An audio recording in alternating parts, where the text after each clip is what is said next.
ఎలా ఉన్నావమ్మా? ఇన్ని రోజులకు నేను నీకు గుర్తొచ్చానా? మీ అన్నయ్యకి మంచి సంబంధం కుదిరింది. ఈ ఆదివారమే పెళ్లి. అయినా నా అన్నయ్య పెళ్ళికి నేను లేకపోతే ఎలా చెప్పు? తప్పకుండా వస్తాను. నిన్ను రమ్మని పిలవడానికి నేను రాలేదమ్మా, రావద్దు అని చెప్పడానికే వచ్చాను. నువ్వు ప్రేమించి పెళ్లి చేసుకున్నావని మన కుటుంబం అంతా నీ మీద చాలా కోపంగా ఉన్నారు. నువ్వు ఇప్పుడు పెళ్లికి వస్తే వాళ్ళంతా రావడం మానేస్తారు. నా వల్ల మీ ఎవ్వరికి ఇబ్బంది ఉండదమ్మా, నేను రాను. సరే అమ్మా, ఇక నేను వెళ్తాను. పెళ్ళికి ఎంతమందిని పిలుస్తున్నారమ్మా? 1000 మందికి పైగా పిలుస్తున్నామమ్మా.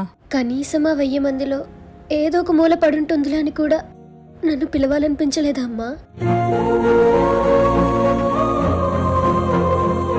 అంత పరాయిదన్న అయిపోయానా?